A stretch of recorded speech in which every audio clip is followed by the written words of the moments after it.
Eto, makinig kayo mga SSS pensioners. Meron po kasi nagkomento sa isa sa video ko. Actually, hindi ito dito sa YouTube.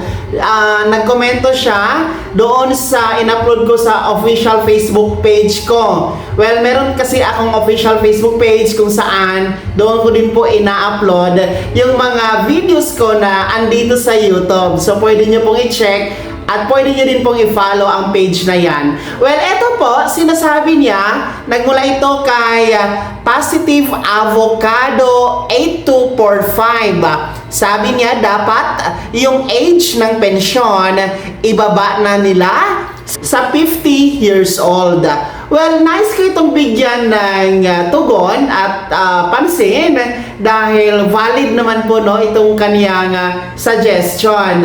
Actually, hindi ito katanungan kundi suggestion at maganda ito na pag-uusapan lalong-lalo pa sa panahon natin ngayon na ayon sa pag-aaral, ang lifespan ng mga Filipino o buhay ng mga Pilipino ay masyadong mababa, Actually, bibihira lang talaga ang umaabot sa 80 years old pataas. Kaya sa tingin ko, itong suggestion na ito na ibaba ang pensyon sa SSS sa 50 years old, napakaganda ito. Kung ito man po ay mabibigyang pansin ng SSS at syempre ng ating mga mambabatas. Kasi ang mga mambabatas naman po, dyan sa Kamara o sa Senado, ang magdidesisyon, magfa-file ng bill or Senate bill, para po amyendahan ang existing na batas hinggil sa pagpepensyon na edad sa SSS. Well, sa ngayon kasi, ang existing na pension criteria o retirement pension para maka-apply, ay kailangan po minimum of 60 years old, 60 years old pataas. Yun po yung edad na required o qualified talaga na mag-file ng SSS pension. Well, pangalawa, kailangan yung contribution umabot sa at least 120 months contribution. So, yun po yung criteria ngayon para tayo makapension kay SSS. Pero pag gagawin kasi na 50 years old ang magiging pension age kay SSS, well, magandang balita ito. Magandang simula ito dahil lahat makakatikim ng pensyon. Alam naman natin kahit 60 years old, hirap na hirap ang karamihan na makaabot sa edad na yan.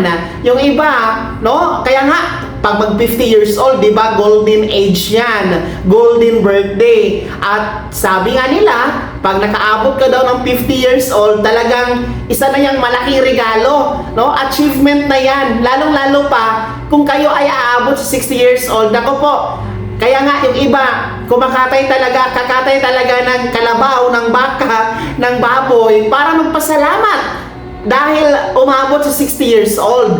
Pero, ulitin ko nga, ako sang-ayon dito sa suggestion ng ating manonood na ibaba sa 50 years old ang edad sa pagpepensyon. Nang sa ganon, lahat po makakatikim sa pensyon, lahat po makikinabang sa pensyon, at lahat po ay ma-experience po ang pagiging pensionado ng mas maaga. Kasi nga, yung 50 years old, malalakas pa ang yan, makakakain pa ng kung ano-ano, makakagala pa, saan-saan, at least ma-enjoy man lang ba yung kanyang pensyon. Madalas kasi yung ating pensyon, karamihan sa mga pensyon, napupunta lang din sa maintenance sa gamot, pambaba-check up, pambaba-hospital, pambili ng diaper, at kung ano-ano. So, dapat i-enjoy naman, yung talagang makita mo yung pinaghirapan mo sa paghuhulog ng mahabang panahon sa SSS, matikman mo, ma-enjoy mo, hindi po mapupunta doon sa mga